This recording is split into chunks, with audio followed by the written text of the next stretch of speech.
Исәнмесез, эфирда яңалыклар чыгарылышы, студияда Лилия Гатина, алга кайбер темалар турында кыскача. Күптән көтелгән юл шолда капиталь ремонттан соң Хәсән Туфан проспектында юл ачылды. Авыруны иртәрәк ачыклау һәм вакытында дәвалауга кирешү медицина хезмәткәрләре шолы халкына диспансеризация узарга киңәш итә. Генераль подрядчы үз хисабына 11-26 йортының фасадын буяячак. Ни өчен? Зур вакыйга Раскольников урамыннан Сөембикә проспектына кадәрге урында Хәсән Туфан проспектында ремонтланган юл бүген рәсми рәвештә ачык. Тантаналы чарада безнең төшерү төркемендә булды. Движение объявляется открытым. Яңартылган участокның озынлыгы 3 километрдан артык тәшкил итә. Эшләр имин сыйфатлы юллар милли проектын гамәлгә ашыру кысаларында башкарылган. Именно ремонт и строительство дорог непосредственно связаны с безопасностью. Это помогает сохранить жизнь и здоровье не только жителей нашего города, но и гостей нашего города и всех участников дорожного движения. И как результат мы видим, что наблюдается стабильное снижение аварийности из года в год. Тигез юл киңәйтелгән машина юлы, проспект буйлап җиһазландырылган тротуарлар һәм велосипед юллары. Наил Мәхтиев билгеләп үткәнчә, бирегә 240 миллион сум күләмендә җитди финанс ресурслары салынган. Появились дополнительные опоры освещения, их 139, новые современные светодиодные светильники, их 181. Появились не только улучшенные пешеходные дороги для пешеходов, но и велосипедные дороги. Мы провели вместе с вами уширение проезжей части. Чара барышында эшчеләргә намуслы хезмәтләре өчен рәхмәт хатлары тапшырылды. Шәһәр мэре билгеләп үткәнчә, шулай ук бу атнада шимбә көнне 12 августта Мәләкәс елгасы күпре астындагы юл ачылачак. Фазилә Шәймөхәммәтова, Кирилл Хабзей, яңалыклар. Яңадан эшләячәкләр 11-26 йортында капиталь ремонт 2 елдан артык элек узган, ләкин фасадтагы буяулар инде биткән. Башкарма комитет җитәкчесенең беренче урынбасары билгеләп үткәнчә, бу гарантия очрагы, шуңа күрә төзүчеләр барысында яңадан буяячак. Эшләр кайчан башлана? Бу хакта тулырак алдагы материалда. 11-27 һәм 11-26 ике охшаш йорт. Шул ук вакытта аларның берсендә ремонт 8 ел элек үткәрелгән, ә икенчесендә яңартудан соң 3 ел гына вакыт үткән. Сүз 11-26 күп катлы йорты турында бара. Халык бу эш сыйфатсыз ремонт белән бәйле ди. Шуңа күрә төзүчеләрнең гарантия вакыты биткәнче барысында үзгәртүләрен телиләр. Шалалылар билгеләп үткәнчә төсләр гаммасына дәгъвалар юк. Цвет хороший, яркий, ну вот выцвел. Швы выцвели.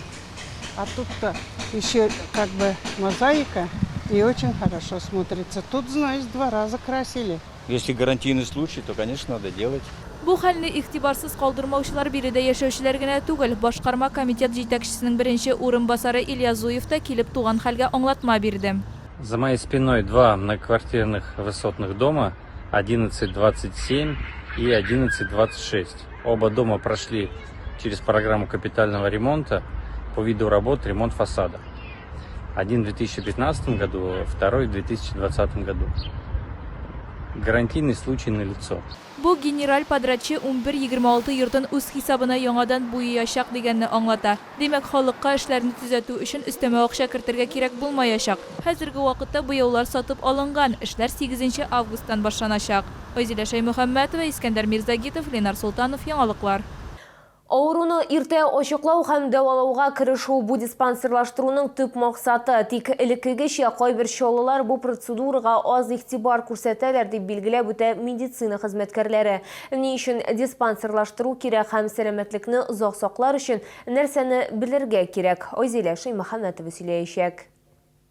Вакыт җитмәү кайбер чаллы халкының пассив булуының сәбәбе, шуңа күрә алар диспансеризацияны соңга сукмый. Шул ук вакытта чакырулар да таратыла, автошәһәр халкына шалтыратып та торалар. 2 тапкыр звонить иттеләр поликлиникадан, безнең медсестра килеп китегез, диспансеризация үтегез. Мин ул вакытта авылда идем. Мин авылдан кайтам фәлән айда. Ул шул айда миңа звонить итте. Мин килеп киттем, бөтен анализларны сдавать иттем. Флюорографиялар үттем. Нәрсә кирәк булса, бөтенесен эшләдем. Ул эштә эшләргә кирәк. Анализларны бирәсең. Аларны белеп тору кирәк. Шул инде башка тагын нәрсәләрбез. Үзеңнең социальный белеп торасың алдан. Шерләмәң килеште. Может, жерең бардыр яшен. Шул инде. Кирәк инде ул диспансеризация. Во-первых, былай барып тикшерергә вакыт юк. Эшлибез бөтенебез. Юлия Мөхәммәдиева билгеләп үткәнчә, инсульт һәм инфаркт очракларының якынча 25%-ында мизгелле аритмия аркасында барлыкка килә. Ел дәвамында ашыгыч медицина ярдәме хастаханәсенең неврология бүлегенә инсульт кичергән 1000 якын пациент килә. Пациентларның 16% гына аритмияның барлыгын белә һәм дәвалана. 39% патология турында белә, әмма препаратлар кабул итми. Моннан тыш 44% сәламәтлек проблемалары турында бөтенләй белми. Каждому пациенту при прохождении диспансеризации проводится ЭКГ, электрокардиография. Во время данной процедуры можно выявить как раз-таки мерцательную аритмию или другие какие-либо нарушения ритма. При выявлении данной патологии пациент направляется к терапевту или к кардиологу, и уже специалист подбирает специальные препараты для профилактики сердечно-сосудистых событий. Диспансерлаштыру вакытында югары холестерин да ачыклана, аның фонында инсульт булырга мөмкин. Шулай ук шикәр диабеты да табылырга мөмкин. Юлия Мөхәммәдиева билгеләп үткәнчә, ел сайын профилактик тикшерү яки диспансерлаштыру узарга кирәк. Бигрәк тә бу 40 яшьтән өлкәнрәк чаллыларга кагыла. Файзилә Шәймөхәммәтова, Кирилл Хабиди, яңалыклар. Август тузлау һәм кайнату кышкылыкка төрле ризыклар әзерләү вакыты. Күпчелек хуҗабикәләр традицияны үзгәртмичә тәмле өй ризыклары әзерлиләр. Кайбер рецептлар белән алар минем хезмәттәшем белән дә уртаклаштылар. Мәдинә Мөхәммәтҗанова 30 еллык стажы булган бакчачы. Аның сүзләренчә, елны тәмле үткәрү өчен яз, җәй һәм көз айларында яхшы хезмәт куярга кирәк. Һәм ул менә җиңнәрен сызганып, нәкъ август айында эшкә алына. Күңел җылылыгы кирәктер аларга. Мин шулайдыр дип уйлыйм. Алар бит тоже бит инде балалар шикелле.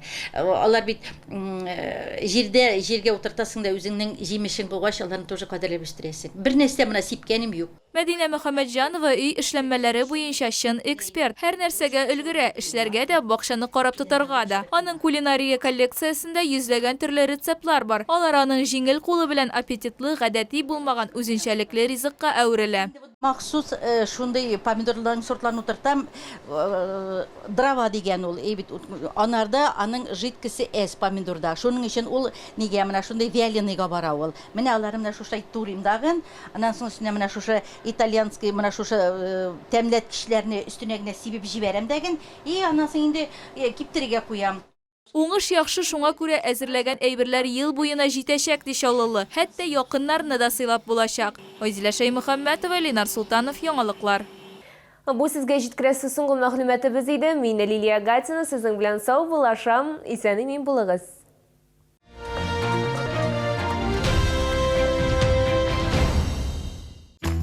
Завтра в школу!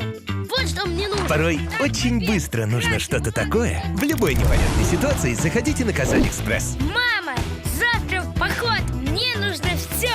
Казань-Экспресс. Выгодные покупки быстрее, чем за сутки. Прием детского невролога высшей категории Холговой Ирины Владимировны. Центр восстановительной медицины. Телефон для записи 91 05 85. Требуются водители-экспедиторы категории С, водители на ДАФы категории Е. Телефон 8 919 626 30 70. Продсклад «Победа». Луковые кольца Red Snacks 200 грамм 49,90. Напиток газированный Twins Кола 2 литра 68,90. Все нужное по низким ценам.